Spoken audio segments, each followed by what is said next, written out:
Now that you've found UBN Radio and discovered our quality talk shows, it's time to spread the word to friends, family, and the universe. 24 hours of music and talk. Radio without limits. That's why people keep coming back for more. That's ubnradio.com.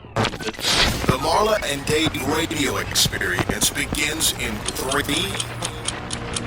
2,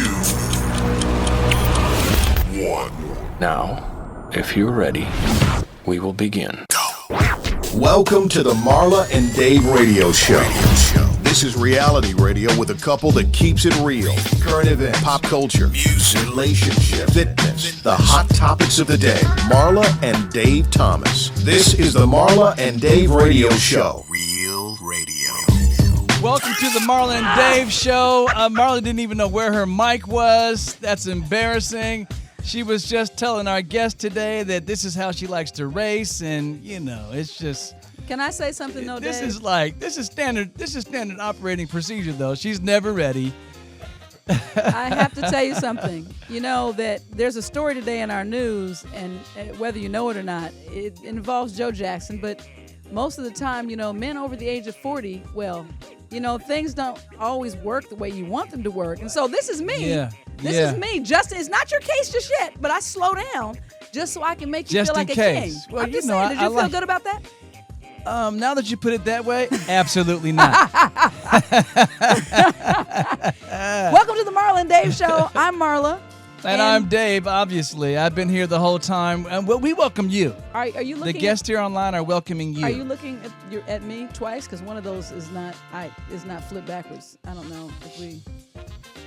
Yeah. See, I was looking am. at you twice. I was seeing your reactions. You know, Marla. Marla's very particular. Forgive her, please, Tony. Anyway, man, this is going to be so much fun. We're looking forward to today's show. I know I personally have been looking forward to it for pretty much almost a couple of weeks.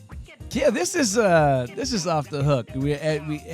As we've been advertising. Excuse me, I'm so hyped. I'm just stumbling over my words. We've been advertising Howard Hewett, the legendary Howard Hewett, joining us today. But this is also the beginning, the very first of our Music Legends show that we will actually feature once a month. So Howard is our virgin legend. Not after today. Not after. We're going to break him in. That cherry, we're going to bust that cherry. He's going to be limping out of here. Okay, on a more somber note, I would like to get to our mood song, and then we can go forward from here. All right. Let the light guide your way. Yeah. Hold every memory as you go. And every road you take will always lead you home. Oh. Wow. Yeah, that's, you know, and I'll be take a moment for that one. Yeah, I'll be honest with you. Initially, my one of my all-time favorite songs on a serious tip is, and we keep saying This Ring, but it's not. It's For the Lover in You. Is it? Yeah, it's not? For Okay. the Lover in You. Yeah. But anyway, get it right. I was gonna go there, but in light of the tragic news that we received this weekend when we lost one of our MaD family, you know, our prayers go up in a big way to Clifford Johnson and his family. Cliff will be missed. Yeah, for sure. And I'm still kind of in a little bit of shock because he was so interactive. He was such a positive guy. Always exuded, literally, he was just an obviously God-fearing guy who always had really kind words. He was always inspiring, a lot of fun, and he'll be missed. Yeah, so we'll take a moment there. And so, and I didn't really realize what you were going to be talking about with your mood song, and it confused me. Then once you said it as the show started, I was like, yeah. Well, you could be your own person, Dave. It's okay. It's a good tribute, Marla. And I'm glad you did that. So Tony, hit me on mine. It's just another manic Monday. Wish it was Sunday. That's my fun day. I don't have to run days. Can I say something? Just another manic Monday. Can I please just pause here for a minute? So now this is. Let me just tell you why I picked this song is because lately, Marla, this is the way she's been acting. She's been having a bad day, and so I was like, let me just play Manic Monday in honor of Marla's mood that she's been displaying around the house. Now, let me also say this. A lot of people don't know Prince actually wrote that song. Yep. Prince wrote that song. If I'm incorrect, somebody here in the chat room or somebody online, let me know. Can I say this, Dave? I'd like to lock you out of iTunes and offline because when you show up with these crazy songs lately, I feel like that I'm tired of your musical depth on some small scale. I don't know what that is. You know what? I appreciate that. As usual, you give me a compliment and a diss at the same time. That's my specialty. So I'm tired of your musical depth. I don't know how to take this woman. Lord, it's the woman. I'm telling you, I wouldn't have messed up. You're not mad. I would have never gone to that tree. What the? I can't say. Why are you doing this to me? Tony, don't laugh at him. He still has a piece of fruit hanging off the side of his mouth. Anyway, he loves that fruit. It's interesting that I'm actually in a good mood because I think this might be only the second day that I've eaten. Solid. Since probably since 18 hours. I've been only eating for 18 hours. Off a restricted diet, yes. You were eating. But yeah. There were 3 days where you had only liquids. You know what? I first bought these pants after I had lost like 20-some-odd pounds. They had gotten tight. When I put them on today, they were falling off. I had to get a belt. Don't you feel better about your life? I don't feel better about my life. Marla keeps asking me, do I feel better about my life? I feel better about the weight. I'm losing a little weight. Right? It has nothing to do with my life, so to speak. I don't actually look at my life through the lens of my weight. Well, let me talk about this right quick. My life is more than the scale. Well, it's not. My life is not more than tennis, and we play every day. Do we actually play? Or we try to play. Do you try to play? Hold on. Now, let me just tell you something, young man. Don't get beside yourself. Oh, Sandra, I brought you into this game. I'll take you out. Sandra Hawkins, I'm glad you're actually in the chat room here today because, listen to Marla's confession. Can I talk about How many sessions my you in? meltdown? Oh, yeah, go ahead. Get your meltdown. Howard. Get your melt on. We have a set-a-thon. And so we every week, starting on one of the people in our chat room, Sandra Hawkins, she keeps score. We post the scores to her. So it'll keep us from killing each other. But the reality is, at one point, it's so deep for me. Guess you can't tell. It's true. It's deep. And I've been tripping lately. I've gone back to all my old habits. I'm not watching myself go through the ball. I'm not pushing forward through the court. I'm straight tripping, boo. It was so bad, Sandra Hawkins, that we were on the court and there was a guy watching us who was a pro. And he was telling his student that was also watching us, notice how she has no power from her backhand wing. Now, the funny thing about that is that, and he also said, and notice how he has such a perfect backhand stroke. The irony of that statement is my backhand wing is my weakest wing, and her backhand wing is her strongest wing. And now he's not going to have a forehand or backhand wing because tonight when we go to bed, I'm going to manage that shoulder. Well, hey. They're still redoing the course. It's not open. I was going to say, Tomorrow. We got lights. Tomorrow. Yeah, they're redoing our course, so we're on a little tennis hiatus. Also, happy birthday to all the Leos. My world is full of lions. I've been on a birthday week celebration with my mother, who's August 5th. My brother's August 3rd. Our son's August 14th. Yeah, he's already got Our a nephew's steak lined August up. 10. I'm like, this is a lion's den. Get me out of here. Help. Anyway, happy birthday to Mimi and happy birthday to all the Leos DJ. out there. And, Marla, since I cannot let the Take 6 music actually be played on the show yet, I keep Will you asking let Howard hear something privately? I keep asking the guy, the owner of the label, can we please? He said, no, don't share it. But Marla, you've heard it. What do you think? There's some Marla is probably the harshest critic to ever live. Well, if I start she talking... hates everything I do. No, Dave, stop.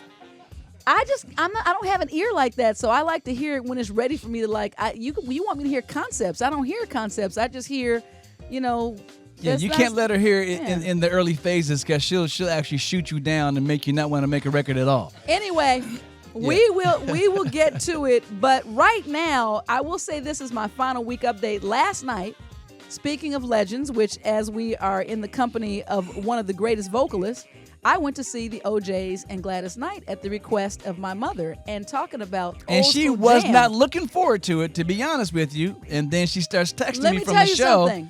I was able to The funk ignore was all off the the people hook. who came on their walkers and canes, and I threw down. I'm just letting you know. But today we're going to kick off our first musical legend show right here on the Marla and Dave Show. When we come back, we'll be right back. You're listening to the Marla and Dave radio show on the Universal Broadcast Network. Current events, pop culture, the hot topics of the day. It's time for MaD News on the Marla and Dave radio show. Ladies and gentlemen, Marla and Dave. All right, lately we've been actually watching a new show, the Ice-T and Coco talk show, which is really cool. Right, Marla? It is. But can I just talk about something that I think is an absolute, are you kidding me? Ice. Wait, I thought that's what you were about to Yes, say. I am. Oh, okay, yeah. Ice and I'm Coco jumping the gun. recently did an interview with Andy Cohen. And Coco straight said, please allow me to read.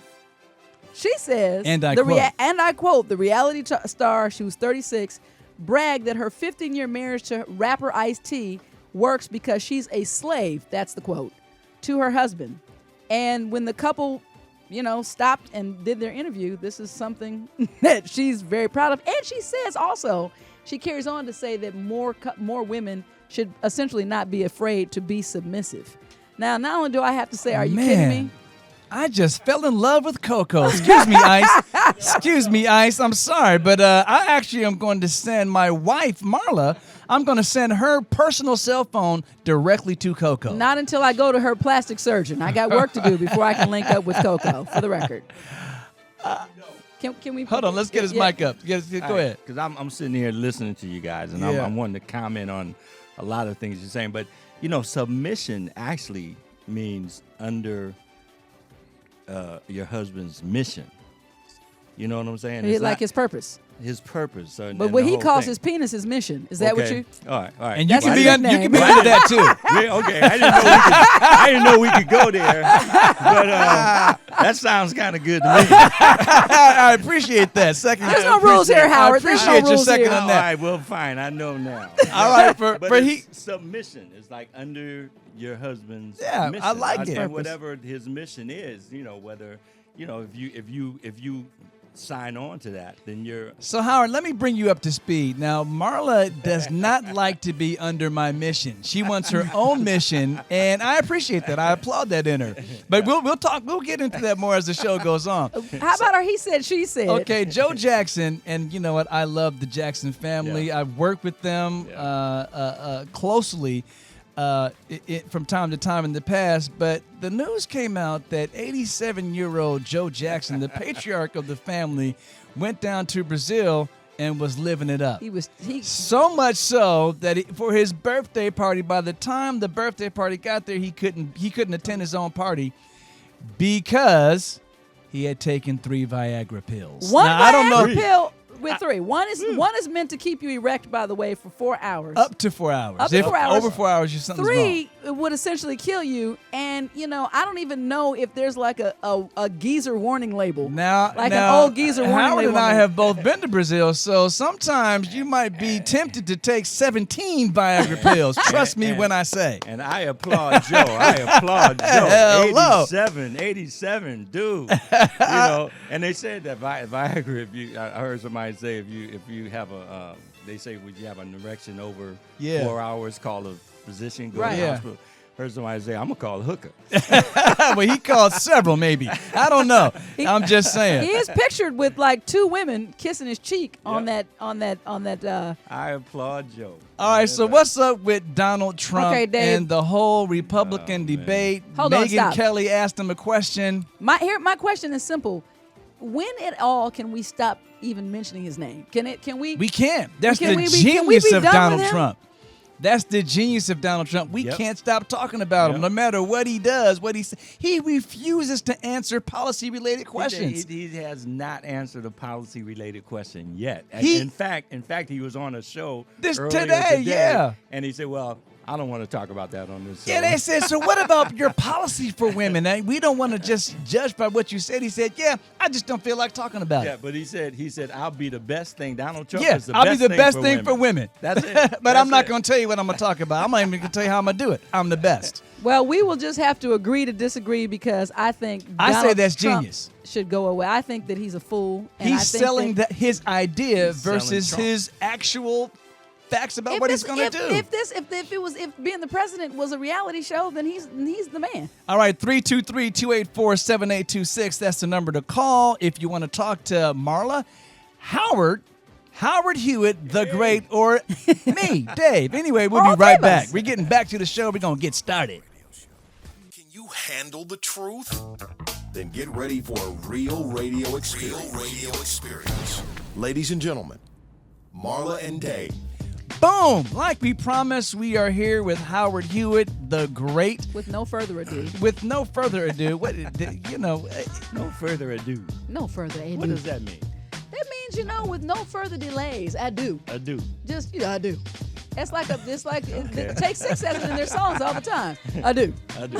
All right, good. No further You mean ado. ba-dum? Well, I'm going to have that added to my introduction. No further ado. I do. No further ado. Howard Bring Hewett. him out. Howard Hewitt. All right, so Howard, Howard, welcome. man, welcome to the show, man. Man, all right. If He comes with his own crowd. Howard is singing. Stop talking. We have to hear Howard sing. I bring my own applause. I with like me. that. I like that. He carries it with him. It's in his hat. Exactly. So what's up, man? It's good to be here. It's, Good to hey, be here, man, Well- you know what? Yeah, we're glad to have you. Like we said, this is our inaugural Music Hey. Legends show. We're I'm going to do it honored. once a month. I'm honored. And if you need to get in, well, you can get all the legends you Hey, need. man, no, I'm going to be calling your phone, texting you off the hook, getting all the Matter help of I can fact, get. I'm all in it too. I need a theme song. I need something, but we'll talk about that as it goes on. Okay. We'll talk But about in the it. meantime, I want to get all the way. I want to take you back to where it all began. Now, here's interesting conversation. David and I were discussing at home the beginnings of Howard Hewett, the very beginning. So, what was the first musical introduction for you? Period. So is it the very beginning? The very Yeah, I beginning. mean, Back to the very beginning. everybody, Before if you everyone had knew. any color in your skin, you probably sang in church, Of course, he sang in church. Absolutely. Well, my mom, including Tony. yeah, exactly, exactly. My mom was a major gospel promoter in the Cleveland, wow. in the Cleveland, Akron, Cleveland, Canton area. Nice. So she brought everybody in from James Cleveland to Albertina Walker and the Caravans to the Volunteers, Pilgrim Jubilees, Soul Stirred, everybody. Yeah. And so, like, when I was about 10, 11 years old or so, Yeah. she found out that my sisters and I could hold a note. So Wait, it took that long? well, yeah, I was Wow. about 10 years old. Okay. Before that, we would have church on the steps, and I'd be the preacher. Right, Because yeah. I have 4 older sisters, and you know. Now, are you the only son, only No, boy? well, I was only boy for about 3 years, and my younger brother came. Okay, all right. But once she put it together, it was like me and my sisters, 3 of my sisters, 3 out of Yeah. the 4 sisters Yeah. sang. So once we got the group, it was called the Hewett Singers. And once we Nice. got the group in shape enough to perform, she kicked me. I mean, literally kicked me out on stage. Yeah. you know. Nice. And how old was that? Like, what? How was it? How old were you at that point? I was about 10. He said 10 or 11, Okay, yeah. so you were really young. About 10 years old, somewhere around there. And, you know, she kicked me out there, and, like, once I got out there, it was cool. You know, Really? I enjoyed it. So you weren't nervous at all from the very first time you stepped on stage? the very first time, and, Yeah. and I still get nervous now, you know, Wow. because I mean but I think you have to like discern whether it's nerves or adrenaline. Yeah, excitement. You know what I'm saying? Yeah. Excitement about getting Yeah, out on stage. yeah, you know no, what I'm yeah, I talking know exactly what and you're so, saying. like, you know, but I mean, for a while, I was talking to Kamaya Seward last night. She's one of my background singers. Okay. And we were talking about the whole situation as far as going out on stage. And up to about 5, 6, 7, 8 years or so ago, Yeah. I had this thing, man, that every time before I would go out on stage, I would swear up and down, I'm not going to be able to hit a note. I'm not gonna. So your voice would actually feel like you were losing your voice. Like I was losing my voice. Wow. But once you get out there, then it's like, it's Dude, cool. are you Everything's kidding cool. me? One of the things, let me just say It's- this. hey. First of all, we have a full house in Yeah, our chat everybody room in the- today. yeah. Oh, yeah. And they wanted me to make sure that we say everybody everybody in the chat room says hello. Tell them I say, hey, what's up? There's Michael Blaylock Peace. says, dude, what's up, my brother? Blaylock, what's up, brother? That's my boy. Just shout out. Yeah, definitely. So of all people who would say that I feel like I'm gonna lose my voice before I go on stage, I mean, one of the things that people have been saying about you forever is that no matter from the beginning that we've ever heard you sing a note that was recorded to now, your voice sounds exactly. You haven't lost one iota Thank God. of your musicality or the tonality of your voice. Thank God, because there's a lot of people that Yeah. that due to age or due to bad habits or due to whatever, they run into that in the older as they get older. You usually drop at least half an octave. Right. Yeah. So I dropped. I can't say that. I Yeah. dropped some keys, but only just a few songs, only just to be a little bit more comfortable. Now, I hear that. I hear that. So But it's like you just when people ask me what do you do, because I know That's what's about to come, like, yeah. What do you do? What do you do to preserve your voice? And my thing is like sleep.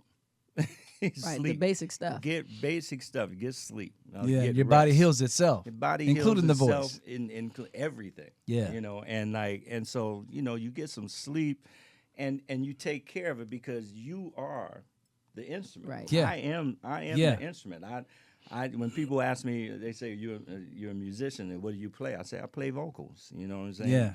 And like it's like if you play guitar and you bought a guitar and when you bought that guitar you didn't buy a case for it. Yeah. And you just drug it around, and when You got tear it up. You threw it. After a Yeah, while, you're not it's gonna have it. You got to wear and tear. So Yeah. the pickups are gonna get jacked up, the Yep, whole thing. yep, So yep. it's not gonna sound as good. So Well, that was, especially as being a young man, I think that, Mm-hmm. and with the attention and the notoriety that you got as you went into your public Mm-hmm. career, that says a lot, because I mean the industry is hard. it's difficult. It is. But Well, if let's but jump right back though before you keep going down this path to how you actually got into the industry, because you were telling us your mom put you on stage as a gospel quartet with your sisters. with my sisters, and nepotism was alive and well in our family. Yep, So yep. every show that she would bring in, of course, we would open it up, and then on the weekends, not weekends, on the summer vacations. Yeah. When we get out summer vacations, break from school, we would go out on the road, go to Chitlin Circuit, gospel Chitlin Circuit, up and Yeah. down the East Coast, Midwest, up through some parts of Canada on that side of the Was that country. just singing for experience, or did you guys ever get paid for that? Oh, we got paid. Okay. We got paid. And was your mom actually my mom promoting got- those shows? He said my mom got paid. I got a little allowance. You know what putting I'm groceries on the table way back then. That sounds like Marla management right there. But I was happy. I was Yeah. happy because Yeah. I was doing something that I didn't know. I wasn't like sure about, of course, because you're 10, 11, 12, 13 years old. You're not really thinking about, what you're gonna do for the rest of your Yeah, life. I'm yeah. thinking about, and then when I got to be 12, 13, around there, I started thinking about the girls. Okay, The girls. okay. Girls was Howard, you were very- fast. 12 and 13. You were a little Girls were- hottie. Girls were a very important part of the whole So now, did situation. the microphone and the stage help in that endeavor Of to actually course pick up it the did. girls? Of yeah, course okay. it did. All right. But I mean, But see, hold on. That was back in the day when Howard had, back in the day you had to do some pursuing. Nowadays it is totally flipped around. I Women don't are know. Yeah, No I matter mean, when this- you got a mic, the girls are gonna be there. It's crazy. I mean, I always thought about because some people always thought one of the things they always ask, how do you deal with the groupies? Well, I really don't deal with groupies too much now. Right. It's like because you figure it out. Right. Early on. You figure it out early on. Hopefully, anyway. But I had the groupies, the gospel groupies, and those are really kind of crazy because then they give it to you in the name of the Lord. right. Yeah, that's sanctified. Saying, the Lord told me that you and I are supposed to be together. So like If only for one night. if only for Hey. one night. And so you learn to respect. You know what I'm saying? But and then when I was about 14, 15 years old, I went into the devil's music. Yeah. That's what they called it. So Howard, wait, you say those are 13 or 14? 14, That's when you 15. started singing the 14, secular 15. music. Yeah, well, all right, yeah. secular. It's just, I have a problem with secular because it's like, secular basically means without God. Okay. And so I've never done anything without God. Hey, you know what I'm saying? I hear so, that. So like I went into the R&B music, but my mom also had a radio broadcast in Akron. Okay. That was like Mom a was gospel- doing it. Yeah, a gospel radio show, man, #1 in the market for like 30 years. She was inducted. Wow. She was inducted into the Radio Hall of Fame in Ohio, right? Wow, man. And so, like, when I went into the devil's music that they called it, like, Yeah. a bunch of the church folk, right, started talking about, I can't believe Charlena let her boy go into, and the fervor started like going. They started talking. And after about 2 or 3 weeks or so, my mom went on her show. I remember hearing this broadcast.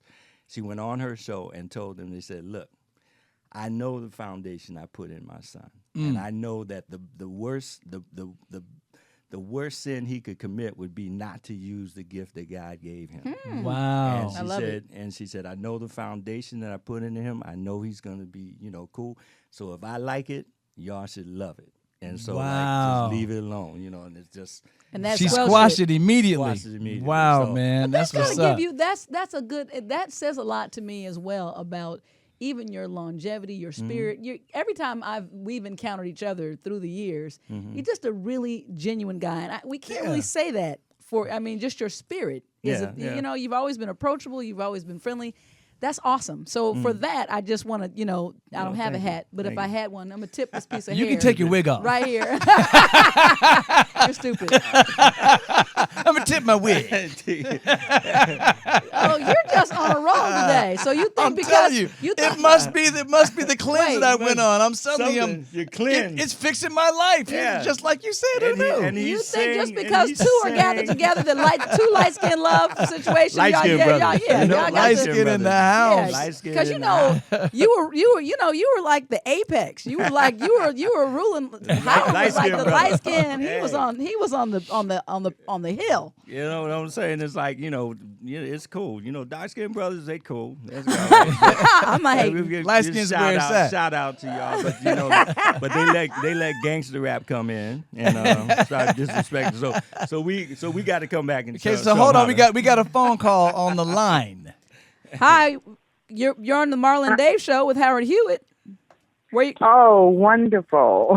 Who is this? What's your name, caller? This is Mary from Louisiana, and I just want to say what a blessing it is that Howard is doing his thing and blessing us with his music and ministering to us. I can go on and on. Well, you actually can't go on and on this telephone call, but we're glad you called. Do you have a specific question for Howard? Well, I was just wondering, as far as when he does come on his concerts and everything, and I wondered where he got his energy from, as far as he can get you partying and boogieing with him, then he brings it on down when he does Amen. But as far as his energy and inspiration. Well, inspiration actually is from the audience that night. What y'all give, what you give back to me is really important. You know what I'm saying? I'm gonna give you what I have, but then I need something back from you too. That's why a lot of times, if anybody has seen the show, I spend more time in the audience than I do on stage. Yes, that's what I was saying. You interact with the audience, and you get them to participate, and it's like, it's like, wow, was this planned or something like that? But you really have that audience participation, right. and you connect with us. And that's important because you pay your money to get in there and have a good time, not to be. You pay your money to have a good time and be sung to, but not to be like just Yeah, overshadow. you want to be just- entertained and exactly, yeah. Like exactly. talking Yeah. at But somebody that's instead why of engaging. That's why. That's why Right. a lot of times. And like I said, I just, like the fact that he's just so personable and he doesn't, act like he's all uppity or what have you. He's genuine, and that's what I find, if that makes sense to you, Well, I Mary, heard that one a Mary, long thank time. you, Mary from Louisiana. We thank you for actually calling the Marla and Dave show and talking with Howard today. Thank you so much. Okay, thank you. And, Mhm, and bye-bye. Howard, and now that I realize that you're running out in the audience giving lap dances, I'm gonna pay double on the next show. I'm getting all up in the orchestra section. I do. I love to sit and I remember one time I was in. How'd you serenade? You serenade? Well, you go yeah, out- definitely.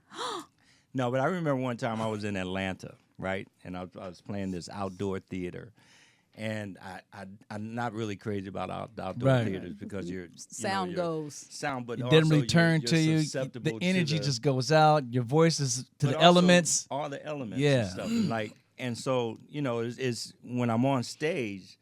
People will see me sweating, like even if you're inside, people will see you sweating and say, "Oh, put on the air conditioning." That's the worst thing in the world that for you a singer. can do. Yeah, for sure. The air conditioning is terrible. Kill your voice. And so I was in Atlanta, and we went through the first 2 or 3 songs, and all of a sudden a breeze came in, like this cool little breeze. Yeah. Voice went.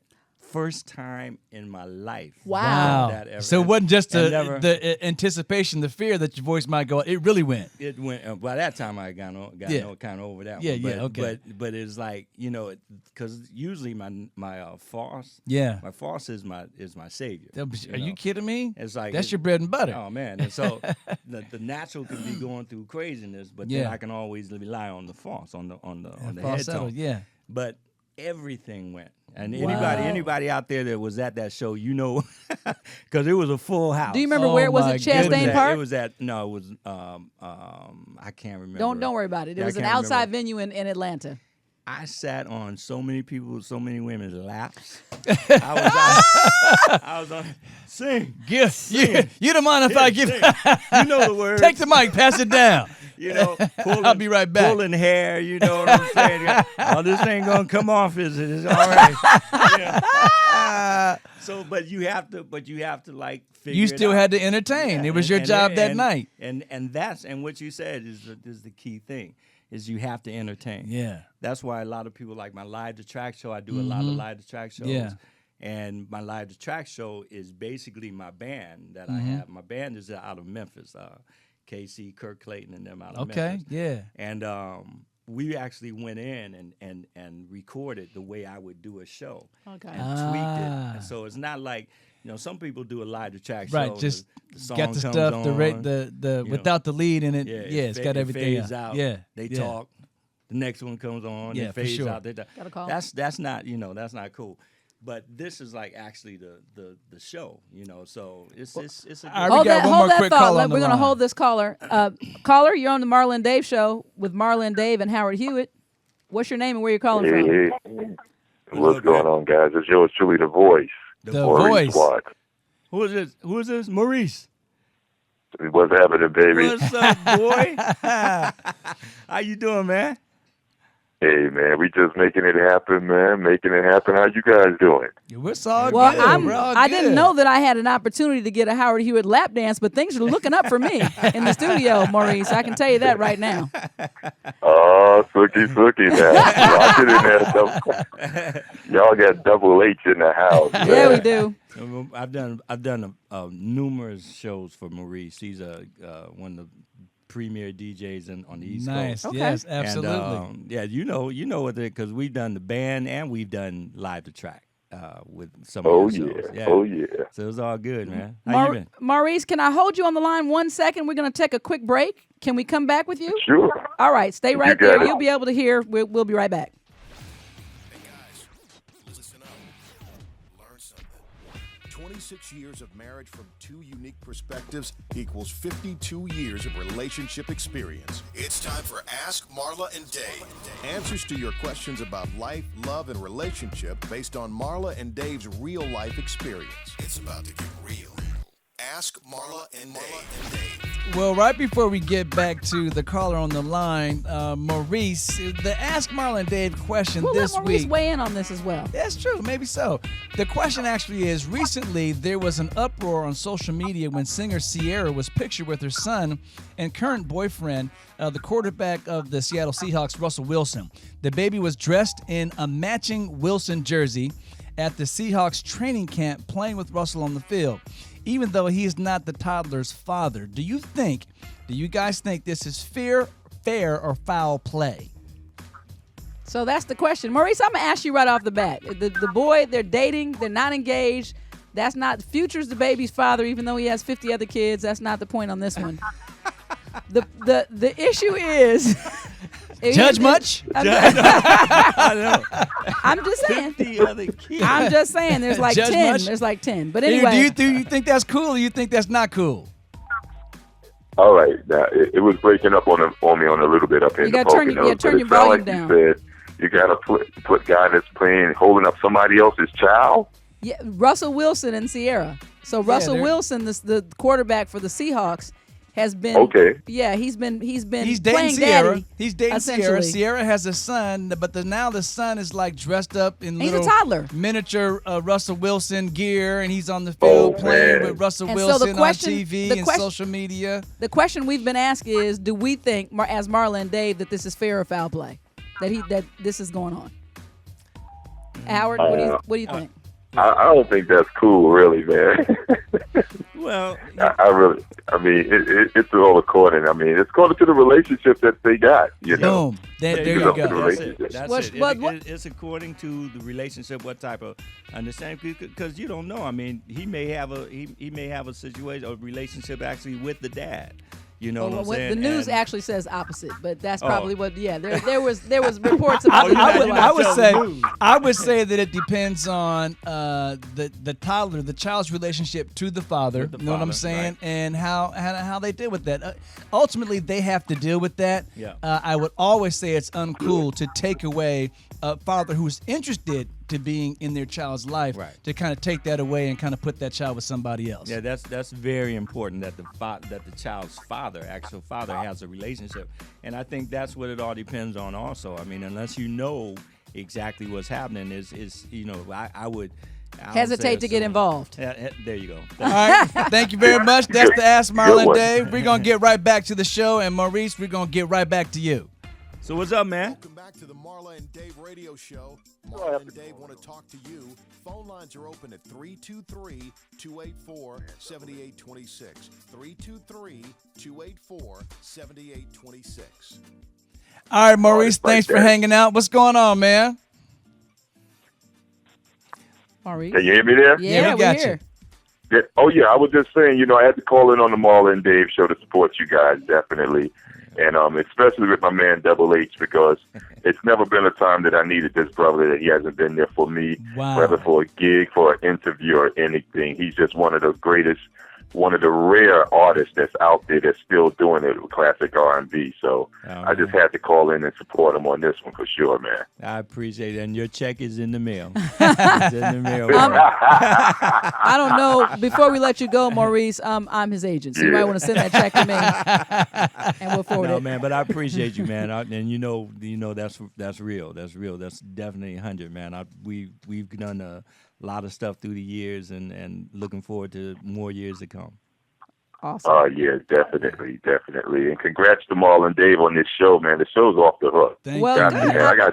I got to turn my listeners on to the Marla and Dave show. Well, Good. we would love it. Go. And call us every week. Let me just tell you something. I put on makeup every week, whether Howard is here or not. You can come back. I'm going to look the same.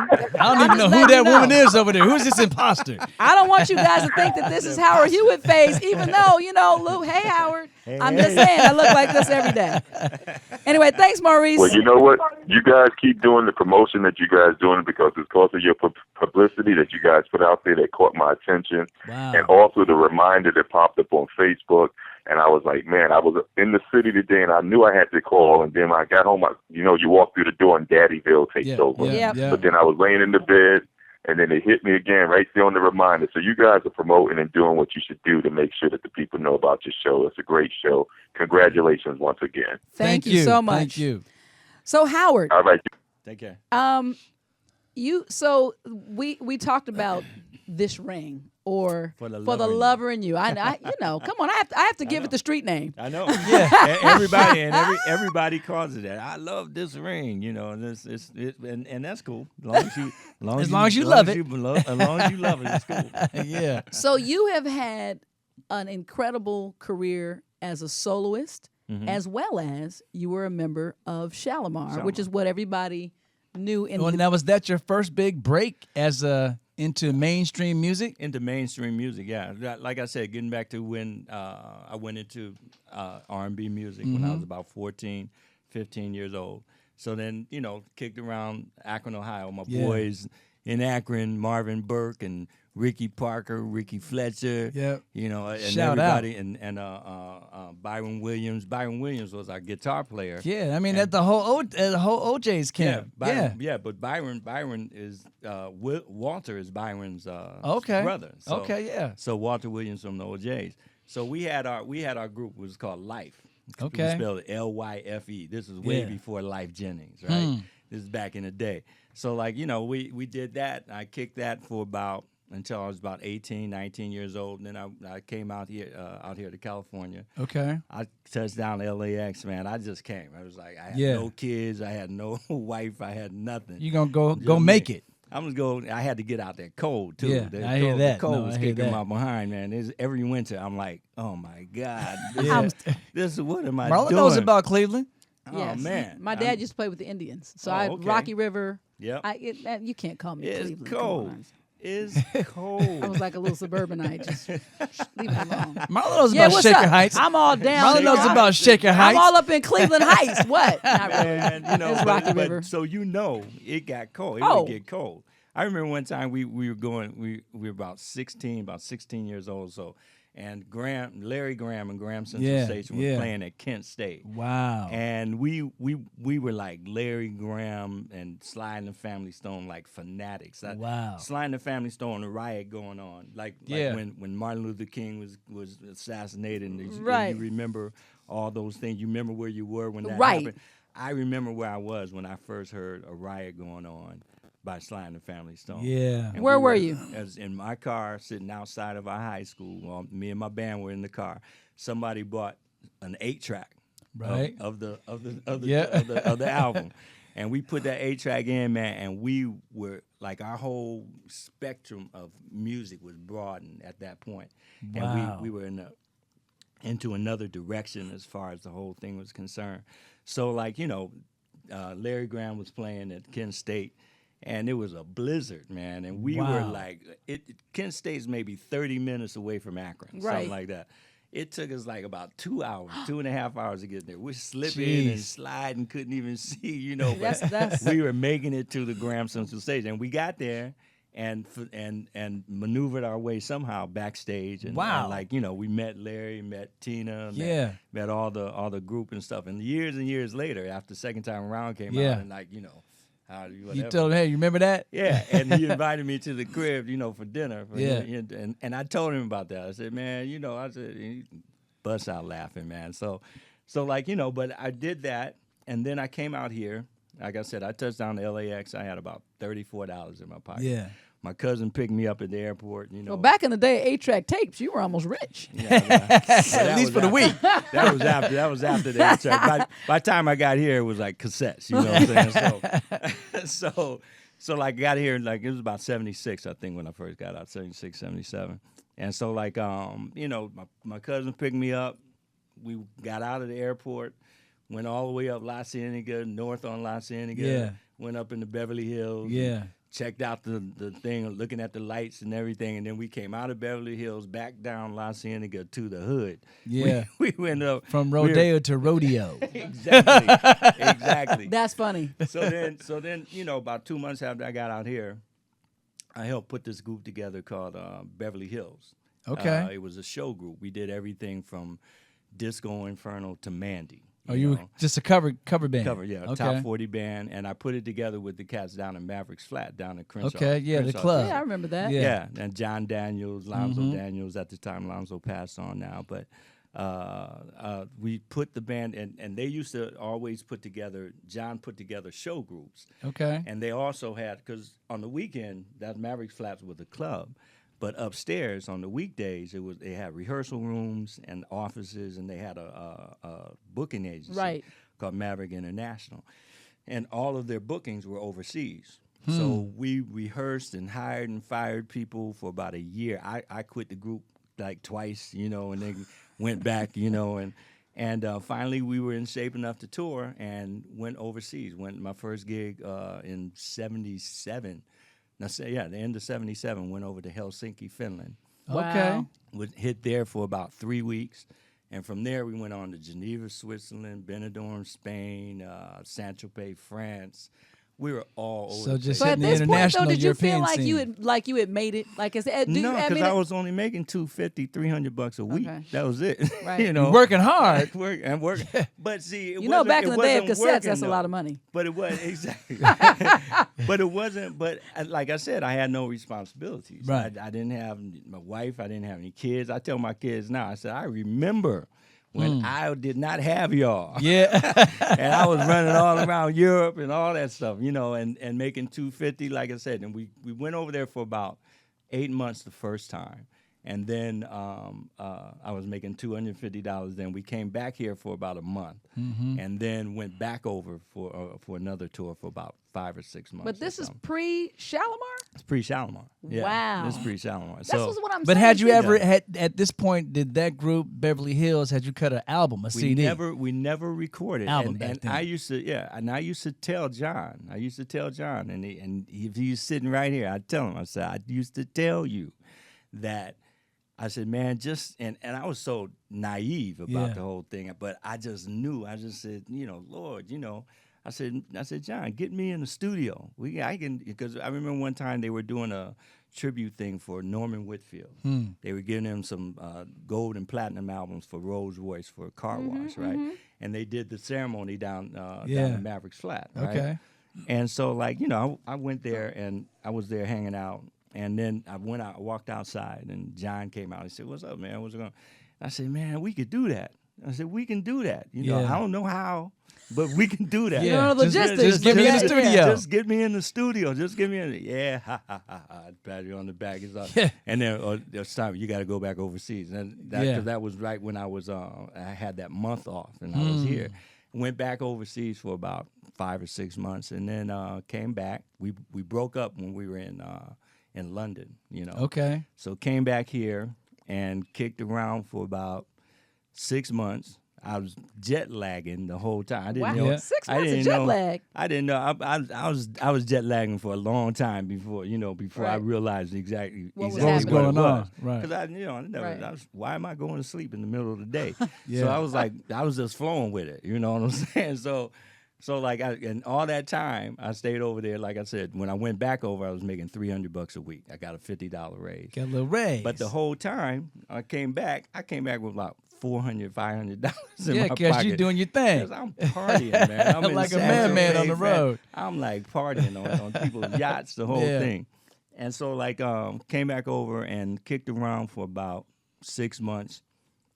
I hooked up with this cat Jeffrey Bowen. He was a producer over at Motown, right? And he was doing an album on Eddie Hazel. You remember Parliament Funkadelic? Absolutely, yeah. Remember Maggot Brain? Absolutely. That's Eddie Hazel playing Maggot Brain's guitar. And so we were doing this album. We were doing this project, and it was me and this girl Tammy Gibson, this other female vocalist, and it was going to be a self-contained thing because Eddie didn't sing. Right. So Jeffrey told me, he said, "Yeah, man, I'll get you into the union. We'll do contracts later on." So I'm like, "Hey, okay, cool." And we were cutting, and he would book time for 8 o'clock in the evening, but he wouldn't make it there till midnight. And so then we worked till about 4 or 5 o'clock in the morning. Yeah. And then if you weren't, and even now, if you're not a contracted artist, Right. then you have to get paid from the time you walk in the studio Absolutely. till you walk Yeah, out. that's the so union. at that time it was lead. I was doing lead duets and all that kind of stuff in some background. But that was $190 something an hour. Okay, so stop right there. Nice. I'm all about you've already felt the competitive thing between Dave and I. Here's my true or false question. Did you or did you not get to the Shalamar situation by being on Soul Train? Were you ever at any point? No, not at all. Womp, womp, Not womp, at womp. You just can't trust Wikipedia. What's with Wikipedia? Okay, and let's talk about Wikipedia because I was on a flight one time. I logged into the Wi-Fi, did some little work and stuff. Still had a couple hours before I was landing. I decided to go to Wikipedia and check out your own Wikipedia self, and check it out. Nothing on there was right. So you're not from a tribe. And I logged in. You're not from Guinea. That depends. That depends. But how you look at it. But the thing is, but I logged into Wikipedia and I changed everything to the correct information. You did? Okay. I did. And then about month or two later, I'm on another flight doing the work, and I went back to Wikipedia. Somebody had gone on there and changed it to the stuff that was not true. I'm sorry. Okay. Because we're like, I'm like, man, I had no idea that Shalamar was made just from Soul Train dancers. Well, see, but it was Jeffrey and Jody dance on Soul Train. I remember that. Yeah, I used to watch Jeffrey and Jody because, just like everybody, when I was back in Ohio before I even came out here, just like everybody in the country, Saturday at noon, we were in front. Everybody was in front of the Everybody's TV, watching. By the way, watching Soul Train. I knew that I was going to win because I knew back in the day light-skinned guys didn't have to work that hard. So they were dark-skinned. So they had to do, they were doing you might have to do all kind of stuff. But yeah. back then, you just had to say, I'm light-skinned. Come here. Okay, come on in. Come up through the building, all you bro. had to do was But no, my girl that I was with at the time, and she eventually became my first wife, mother of my two older daughters, Lakiva and Rainey. She worked for Don, and she danced on Soul Train. Okay. So I used to So go it was there. a connection, It was just a connection. not that one. There's definitely a connection. You So connected in another way. Yeah, I knew Don. Don would, because I would go to the Soul Train dance studios over on Fairfax, and it used to be on Fairfax and on La Cienega and Santa Monica, I think it was.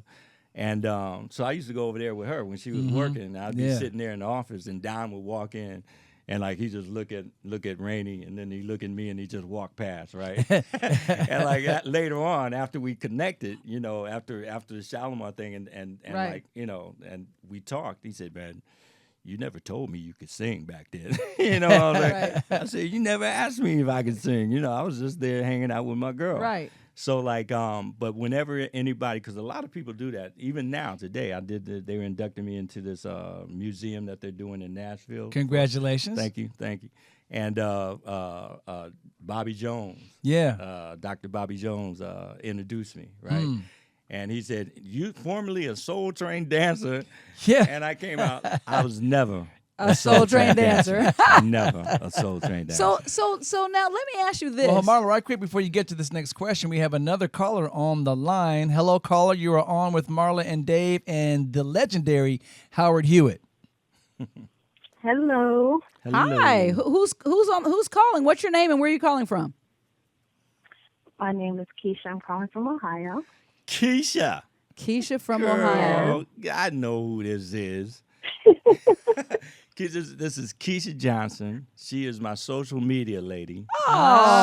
She has done a phenomenal job on the Facebook.com/Howard Hewett Facebook fan page. Nice. And she's done a phenomenal job. And what's up, girl? Oh, You thank up you. late. You up late in Ohio. Keisha, you know what else? I want to tell you something now that I know what it is that you do for Howard. I don't know if you caught it or not, but Howard had his first Virgin Periscope today. Yeah. So now yes, I saw She said that. yes. Did you see it? Did you see it? Yes. And I still got to figure it out. I'll get it together. Don't worry. I won't embarrass you. He's gonna be Periscope ready when he leaves here, boo. That's right. I'm gonna make sure he proud knows. of him. See, even when I started, because I did the Twitter thing, I put a Twitter thing together when Twitter first came out. Yeah. But, I got kind of disinterested and stuff after about a month or so. But, now I'll go on every once in a while and twit or whatever you want to call Tweet. it. Tweet. Oh, Howard. Ow. You just- Keisha, Tweet. please Wait, forgive Keisha, him. did he just- hold on. He just said twit. This Twit. Did he just call me a twit? Tomato. What is it? Let's call the I'm trying whole to work thing with off. him, y'all. She said I'm trying to work with y'all. Well, What Keisha, you you say? might have to work with me because if I don't actually get my social media game up, I'm going to get divorced. My wife actually speaks to me by Twitter. She tweets me in the morning. She sends me Facebook things from upstairs and I'm downstairs. He's not up on game, Keisha. He needs help. Well, But anyway- if you guys do need help, man, Keisha, she's Keisha's amazing. the one. She's amazing. Well, we'll get your amazing. information from Howard, and thank you so much for calling us. Well, did you have a question? Yeah, do you have a One? question? You stayed up all night like this. What's the question? No, I don't have a question. I just want to say hello. Okay, well, we would like to Thank- say hello right back. Yes, Miss Keisha. And Keisha, join us again. You know what? To get you, Howard's friends are calling in, and people and his fans. We might have to kidnap Howard and keep Howard here. So you know, Yeah, we got extra mics. yeah. Thanks for Thanks calling for calling, us. Keisha. Thank In the chat room, we know it's funny. They're now saying, and chat room, I apologize for not actually getting to some of your questions any sooner, but they said right quick, Keisha has her hands full. Howard said twit. I was banned from it for a long time because I've made so many mistakes, man. I'm not mad at you. We're about to actually show you what happens when you get banned from life in the Marla and Dave house and get put in the doghouse. We'll be right back. It's time for the Marla and Dave Doghouse. Marla has something that should put Dave in the doghouse. Dave has something that should put Marla in the doghouse. You decide who gets a biscuit and who gets busted and ends up in the doghouse. All right, do I get to go first? Because this is actually You go ahead and go now first. I'm actually become intrigued when we're doing the hints because we never used to leave hints. My hint is I want to tell the MaD family is bed. I'm intrigued too. Well, Marla's going to put me in the doghouse Last because night- of something that happens in the bed. That's no, a little spooky. It is. Last Especially night, when Joe Jackson is getting in trouble for taking 3 Viagra. Ow! it's okay, Dave. You have some years to go. You're okay, babe. You're okay, boo, with that. But here's the thing. Last night I said to Dave, honey, would you rub my head? And I want to tell you that David gave me this hair right here, and I'm not even joking, that can no longer lay in the way that it's supposed to go. He gave me the lamest head rub, and I don't even You know understand. what? When You know I say what? rub your It's head, true. you don't just pat it like this. This is not petting zoo. Well, let me just or tell, he let me does just, it like let this. me just tell you guys this. Initially, she's not saying. I said no. But because then what ends up happening is Marla always gives me the Why would lame you tell me excuse. no, Dave? Look. Marla says, if you rub my head, I'll be asleep in 5 minutes. I was like, really? No, it never happens that way. It turns into a little light rub. Then I needed a little more I didn't ask heavier for a massage. shampoo. Look what you're doing to your hands Yeah, right this is what there. she That's was the doing. problem. That's what she needs. I said it's a caressing. Come on. I said I have a head too. It might not be that big. This might not be my regular head. I said but rub I my said hair. that Your head is I bald. could use a head rub too. You see what I'm saying? Yours doesn't have hair. It's not the same thing. All right. Now I give you granted that I actually did a lame head rub, and next thing you know, I fell asleep. In the doghouse. I Eat the fell bone. asleep. Yeah. What's All your right. So unexpected? here's the unexpected. So Marla's always getting on me for when she tells me to do something. As she is my mother, if you didn't know. If she tells me to do something and something goes wrong, I can say, Marla, I did it exactly like you said, and it didn't work. So we were filling out some financial papers, and Marla actually, we're not going to say all that was going into the details, but Marla did the filling out of the papers, and she sent them in, and she said, I said, "Does the check get here?" I said, yeah, the check got here. Was it what I thought it was? Nope, it wasn't. The thing that she was supposed to do, she actually did it, but something happened, and they deducted some of the money from the check. And she said, don't deduct the money. And anyway, it happened. It's unexpected. Things happen. And they happen to Marla, too, If not I had just gotten me. a head rub, I'd have gotten the rest of my money. Give Dave the bones. Anyway, We'll be back. You get to vote who goes in the doghouse. Please, Tony Fontana, help me. What's the action? You'll laugh. You'll learn. You'll learn. You'll get mad. Shut up. You'll get happy. But you won't be bored. This is the Marla and Dave radio show. On the Can I just give a couple of shout outs right quick? The chat room is full. I haven't seen Osman in here in a while. Welcome. Keisha Johnson, who we just spoke to on the phone. Sandy Gray, what's up? Our guy, Tony Fontana. Tony, you know Dave needs a bone. Dave likes bones. Just go ahead and give it to him again. Anyway, there's a lot of people who are joining us today. George Bennett, is that the George? No? George Bennett. George? I don't know. I don't know. Here's what's cool about our chat room, though, Howard. You would like our chat room. You know why? What's that? Here's what I don't like about Periscope. I love it, but I don't understand. I can't read any of the tag names. The people, how do they come up with these things? Like, Rough 2001. Like 8-letter J, Jiggy 13. I'm like, how am I supposed to say Hey, Jiggy this? 13, 8-letter. What's up, Jiggy? 8-letter Jiggy 13. So yeah, that's the Periscope thing, and here's how you know that when you're older on Periscope, because I follow several people, a lot of comedians and people I know as well, and we laugh because David Arnold, who's supposed to be here by the way next week, will get his glasses because he's trying to read, and he's like, who is that saying? And you know what? I'm gonna get my glasses. Y'all don't understand. I'm like, you know what? This Periscope thing is not for old eyes. I don't know. I'm just gonna talk to you. Don't be mad if I can't talk back. Not because I don't want to. I can't necessarily read what I don't know.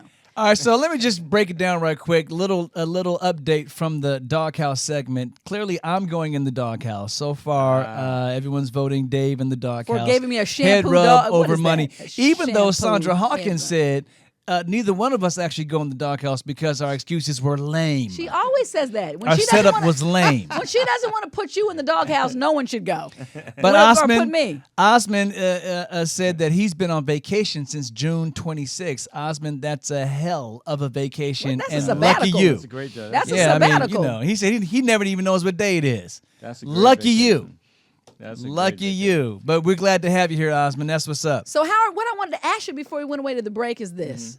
When you are part of such a renowned group as Shalamar, and then you have this incredible breakout solo career, is there any guilt? Did you feel like, man, why am I like the chosen one kind of deal? Well, no. I mean, Jody had great success on her Right. on her solo career also, and at the time when the group broke up, Jeffrey and Jody split first. A lot of people don't know that. Some people think that I left and Jeffrey Right. and Jody, then Jeffrey Jody left, but Jeffrey and Jody split at the same time, and it was like for a long time the only Shalamar was because at that time I wanted to do. I told Dick Griffey, I said, well, I might as well do my solo thing now, because Jeffrey and Jody like my brother and sister. I couldn't see, So Dick's response to that was like, well, you still have 2.5 years left on your contract. Oh, you gonna make a Shalamar record? So either you gonna like just sit around for 2.5 years, or we can go to court, or we can do this or that, or you can do another Shalamar album. Of course, I opted for another Shalamar album, and that's when I brought Mickey Free, who my boy Mickey Free. Mickey Dude, in the house. Mickey and I love that boy. We had a ball. Mickey and Wow. I, we had a ball, and then we brought Delisa Davis in. And but during that time, even before they came in, some people called from Paramount, and they were doing this movie called Footloose. And this cat Dean Pitchford, who wrote all the music for Footloose, called I me. know the movie well. Yeah, called me and Leon Silvers to come in and watch one afternoon to watch a rough cut of Footloose movie with music in certain places where they wanted to put music. Nice. And so when we got done, I remember Leon and I were walking back, he was walking back to the parking lot, and I said, well, what do you think, man? He said, man, I got a lot of stuff on my plate. I don't think this is going to be a big movie. Oh, wow. And he said, like, I think, he said, I got a lot of stuff. I'm going to pass on it. And I said, well, with the state that the group is in now, that Shalamar, because it wasn't a group, it was just me. Right. Yeah. And I said, with the state that it's in right now, it would probably be good just to get the brand out there. Brand out Yeah. there, exactly. And so I said, I'm going to do it. Then we brought Bill Woofer in, and he produced Dancing in the Sheets. Okay, let me hold you right there in the story because this is off the chain, but we got another call. You're so popular. We're getting calls all day. Go ahead, caller. You're on the line with Marla, Dave, and Howard Hewett. I'm fine. How are you? Fine, thank you. Who is this? What's your name? I'm Evelyn, calling from Alabama. Hi, Evelyn from Alabama. What part, Bama. first of all, what part of Alabama are you calling from?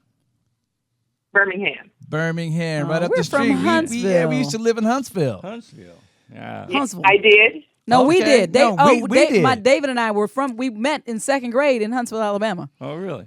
That's Well, interesting. I know David. I lived in Huntsville, Alabama. He used to come over to Auntie Ola's house and sing all the time. Oh, so now, Evelyn, I know exactly who you are. What's up? Well, I have a question for Mr. Howard. All right. Awesome. With the music today, I know I'm a musician myself, so I sing. I want people to feel what I'm feeling. Mm-hmm. I want to know, how do you feel about the seeming to me manufactured groups that they just put together and they're in this tuning box and they're the auto tune. and that's why nobody's singing live anymore, because they really can't sing. Yeah, it's there's a lot, because there's some stuff out there that I really dig, but I think we're coming off of like a 15, almost 20-year dry spell, man, of like of like just manufactured stuff, and especially in male artists, male vocalists. Female vocalists, they splurged a little bit more through the years, but male vocalists, there was a dry spell as far as who was really able to pull stuff off.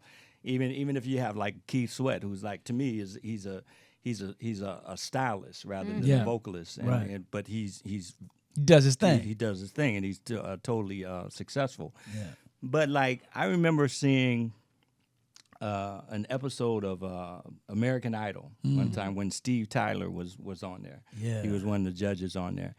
And this particular episode was like the contestants had to sing music from the 80s. And it was one of the most boring, lackluster episodes that they had. And it was obvious. It was really quite obvious. And at the end of it, when they went through each of the judges and asked them their opinion, and Steven Tyler said, it's difficult for the voices of today to sing music from back then, because voices of today, it's a lot of good stuff out there, but it's not about singing all over a track. Yeah. You know what I'm saying? Yeah. The music has just as much to say as the vocals. There has to be a marriage. One of the things that they're doing today that I really dig is like, it's a freedom of melody that's happening now, where you're not so constricted to a certain melody.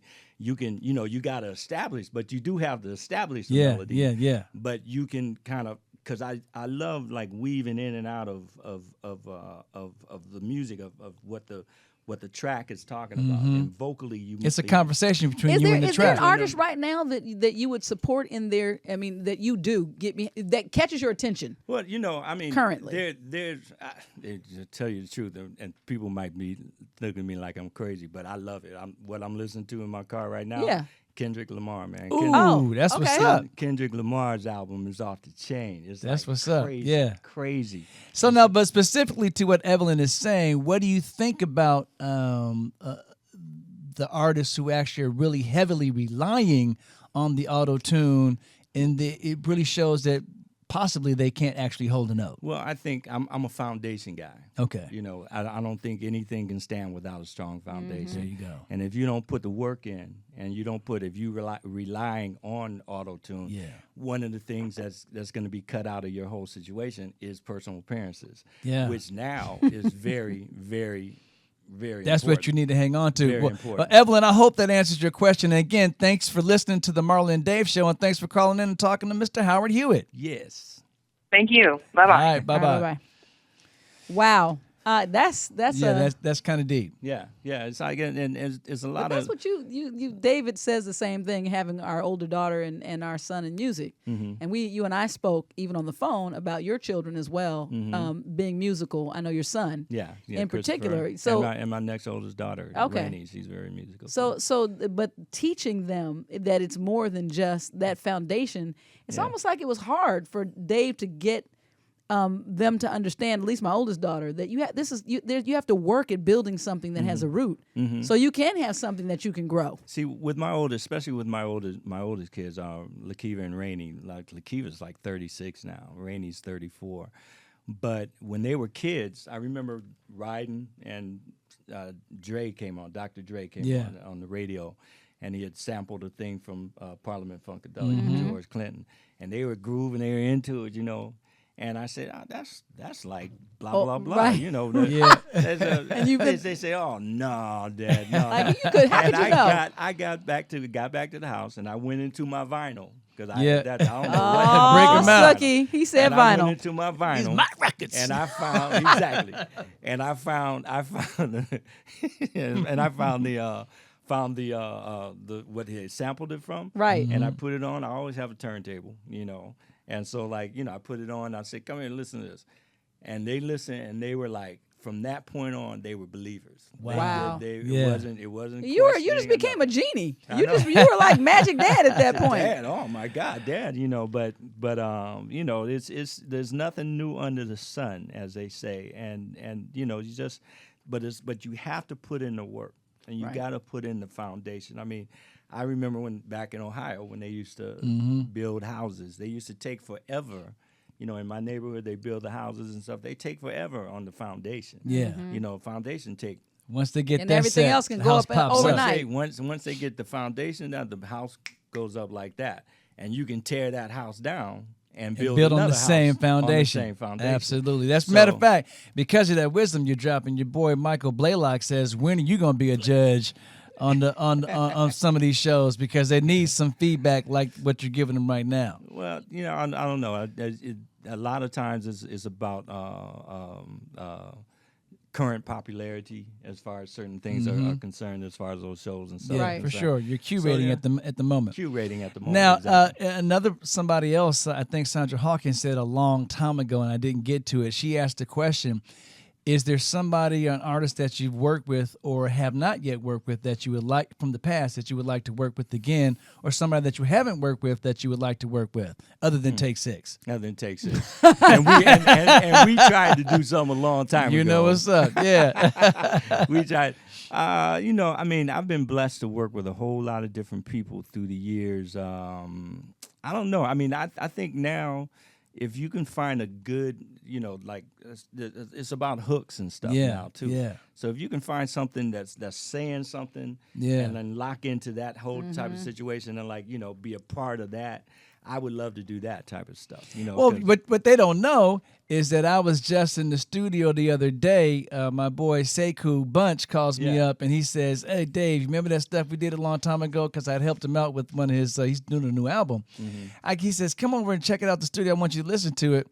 And when I first put whatever we were going to do on it, it was in its infancy stages. I get over there and I hear Howard blowing all over the track. Billie Jean. That's what's up. Yeah, he did. Sekou did a whole Michael project, Jackson tribute. Michael Jackson tribute. Man, stuff that he was doing, man, was like crazy, and he would put another spin on it. Yeah. And I had to take that. I had to take Billie Jean and listen to it, and listen to the spin that he's putting on it, and do a whole nother thing, but still stay familiar. They don't know it's going to be hot. That stuff is sounding crazy. I'm going to have to shift gears on you just a minute. Okay. I cannot let you get out of here. We are a relationship show. Relation trips. Right. That too. Relation trips. That too. Oh, you met my wife. It's all jokes, baby. It's all jokes. Look at that stare. That stare. Watch out. So how has, just with your career, first of all, would you consider yourself, I know that you've heard that there are those who would consider you to be a sex symbol in music. Really? Matter of fact, they said he looks like a more mature, hotter Johnny Depp. Johnny Depp? What the? Somebody said that in the chat room. I didn't even bring it up. It was the glasses. I think it's the goatee and the mustache and the thing. glasses, Yeah, right. and the hat. It's the hat, the goatee. So how hard has it been for you to manage your relationships in music? Meaning that does music play a factor? Does that make it harder? Or for to be connected and to stay connected, or? Well, it's about really your maturity. Definitely your maturity. And I think when I've been married 3 times. Okay. And first time I got married, I was so young. I was young. I was crazy, 22 or 23 or something like that. and just got with the group. So we were married for about 3.5, 4 years or so. If I was home 9 months out of that time, that whole time, I'd probably be, stretching it. But that on top of the fact that, because marriage is a commitment. And it's work. You have to really work You at think? it. And some people, don't like that whole situation because they say, I go to work 8 hours a day. I don't want to come home and have to work still. But you have to work. Every relationship. You work at having a relationship with your friends. You work at a relationship with your kids. At your job. Everything is you have to work at it. So like I was as far as that first relationship, that first marriage, we didn't put in the time, All right, well, Howard, let me stop you there because as you hear the music, it's telling us that we have to go to another break. But when we come back, the one question I do want you to keep on your mind is, it has any of your experiences brought you to a point of regrets if you had to go back? So think about that. I'll think about that. All right. It's time to play the Marla and Dave Love Game. Here are Marla and Dave to explain how it works. Okay, as you guys have heard, it's time for the MaD Love Game, and the MaD Love Game was a game that was created by Marla and me. It is comprised of 3 categories. Those 3 categories are the categories that we think make up the foundation, as Howard was saying, the impact relationships most, as Marla is chiming in. They are finance, communication, and sex. It's played by rolling a single die. Yes.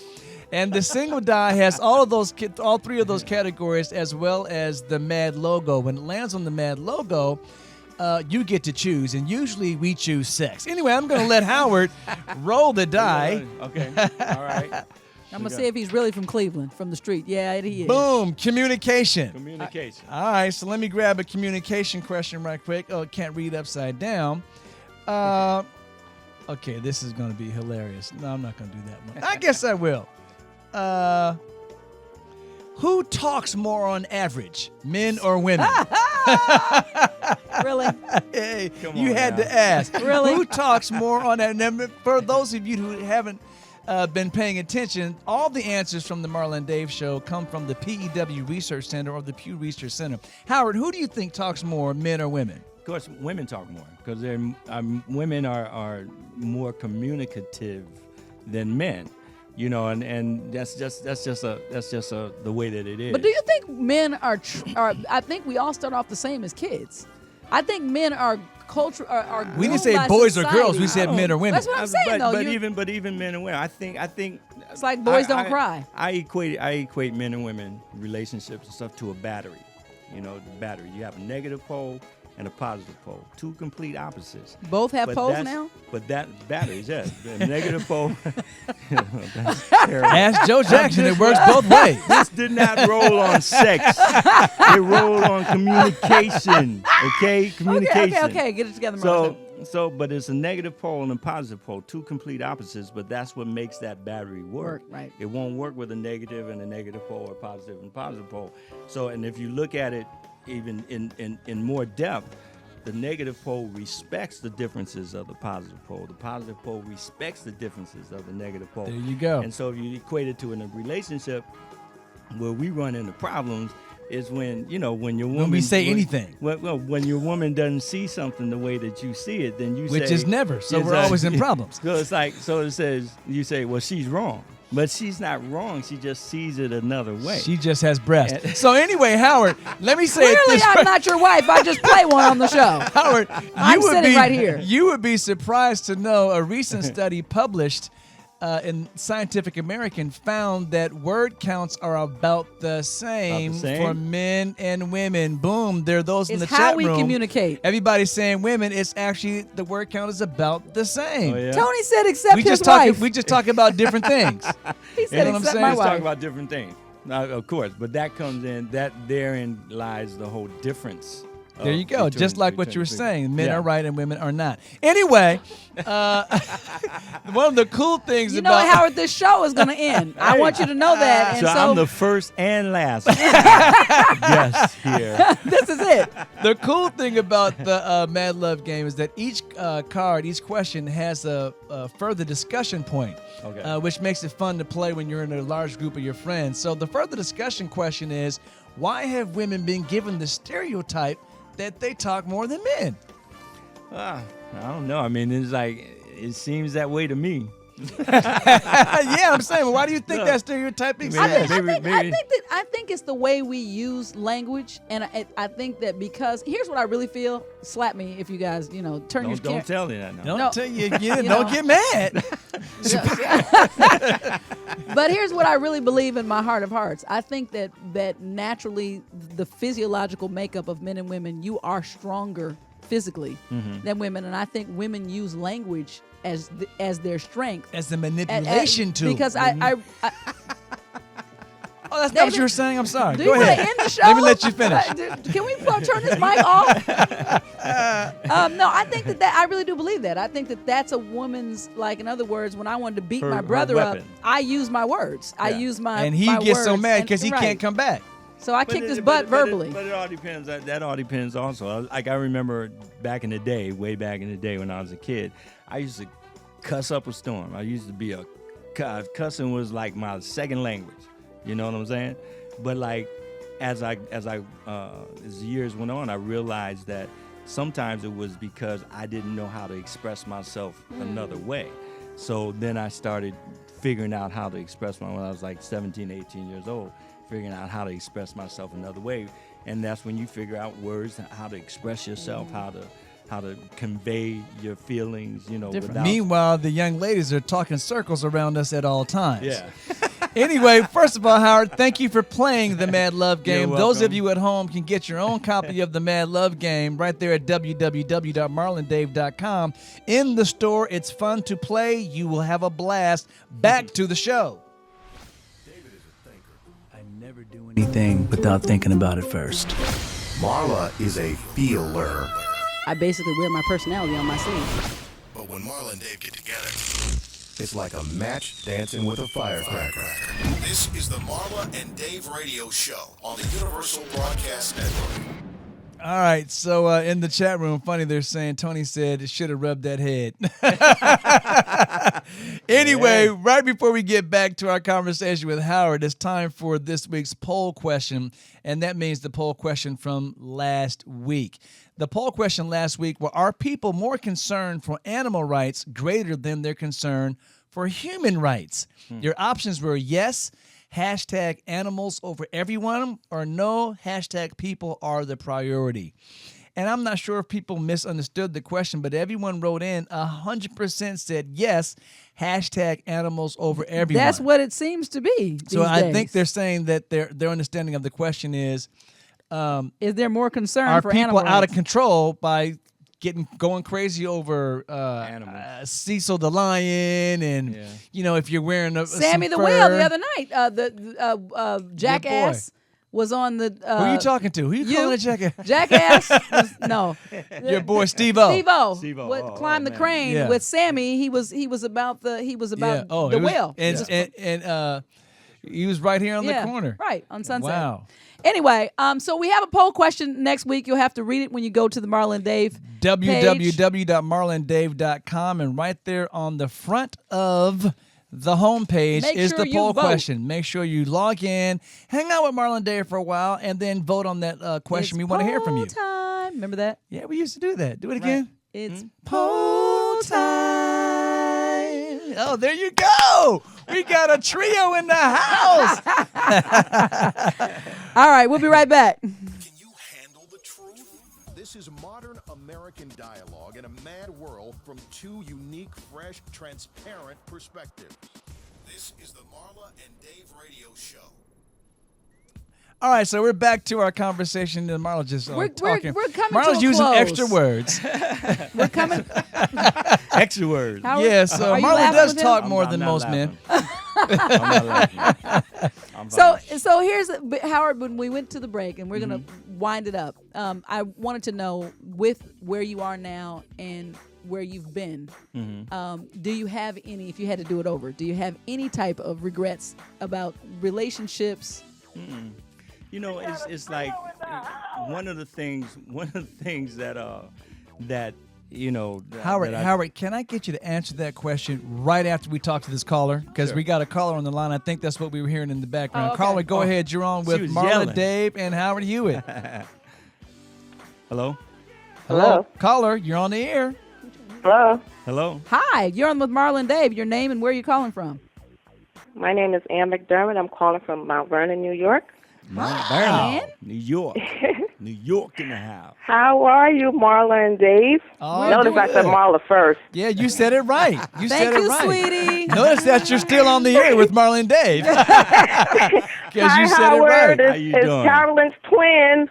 Hey, what's up? How you doing, baby? I'm doing good. Listen, Howard, all I want you to do, I had a rough day at work today. All I want you to do is just sing me a few verses of Say Amen. That's all I would like tonight to make my evening. It's time to say goodbye for now. We'll have our second time around, but before we go, there's something I've got to say. Everything's not what it seems. There's a stronger force behind the scenes. He's in our lives every day.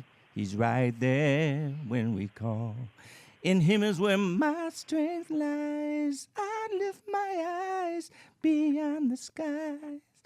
Only Hallelujah. he can save my life, and only he can hear my cry. I want to thank you, God, for giving me one more chance to raise my voice and to sing your praise.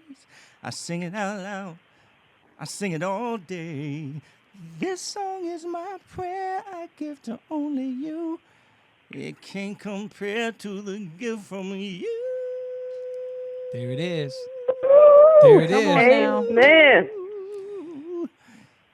He Thank gave us his you, love. Lord. There you go. Say amen. Say Thank you, amen. Howard. Oh, Marla, yes. Dave, you guys yes. have a blessed evening. Love Thank you guys. so much. and Thank we're you for glad Shalamar calling in because Funk.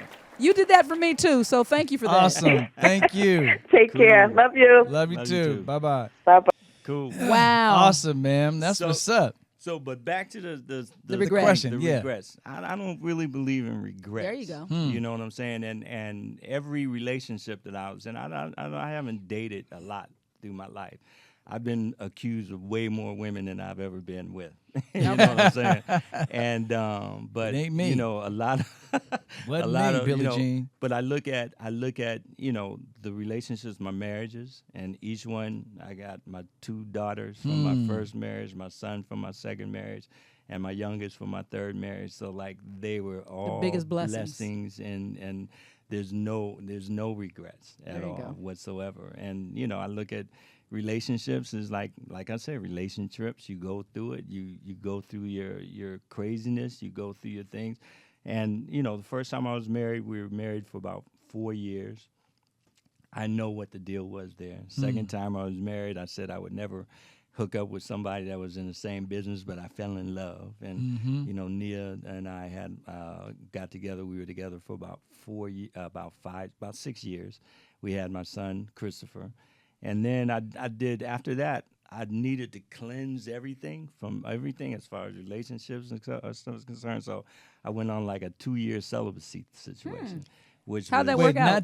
Not just away was from relationships, straight celibacy. just straight celibacy. Wow. And it was some of the most clear thinking I have ever done in my life. And also relationship, is clear thinking, clear pathway as far as spirituality is concerned.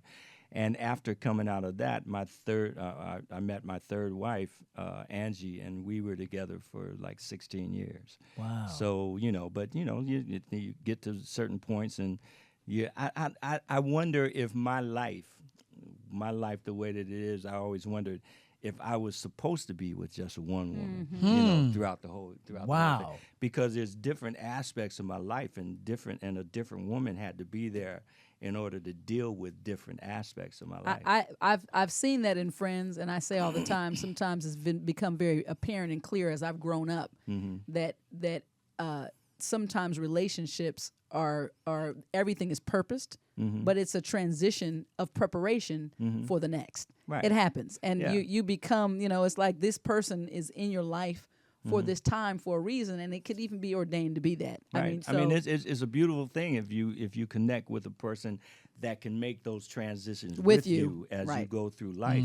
But sometimes you know Well, that's where the work comes unfortunately in. can't. That's where the work comes in. Because it's like you have to like take that time and like learn each other and learn different things. Learn at some point.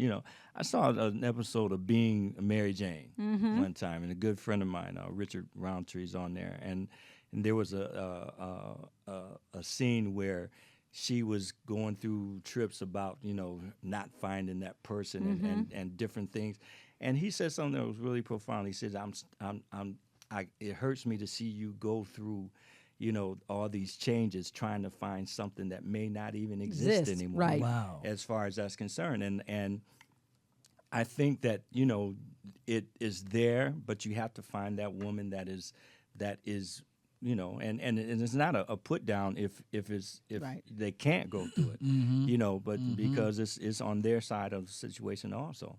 So like I just you have to really look at those kind of things. I mean, we're not back in the 50s and Right. and all that and so that's the way I look well, at it. that depth and that wisdom is another Exactly why he's a legend. right. Legend. So Howard, Legend in his thank own you. mind. And ours too. Yes, for sure. We've listened to you and loved your music and have loved through the years. Honestly, it's been brief, but getting Just to know who you. you But now I are. feel like I really know you, Absolutely. and we're asking you at any time. Please come back and visit us here at the Marla and I Dave can come Show. crashing. I Yeah. can come Crash. crashing. Every Layla, Monday, you know this is what? where we are. Layla Hathaway co-hosts with me all the time, Hey. just for fun. I'm doing a podcast also, real quick. Every Wednesday, me and Steve Russell from Troop. Okay. And where can they we where do- can How we can they find you? find That's that? what How I can You they know find what? that podcast?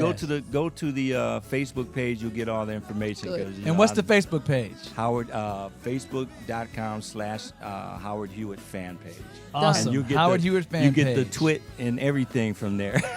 Did he call me a twin again? He's joking this time. He almost, I was like, ooh, but he starts laughing. So there you go. So for those of you, which is all of you here, which our room is full, who are Double H fans, Howard Hewett fans, we're fans. Now you know where to keep up with Howard, what he has coming up, musically and the podcast. And thank you for being supportive and giving me all the love all through the years. And we got a whole lot more to go. See you on next now. There you week. go.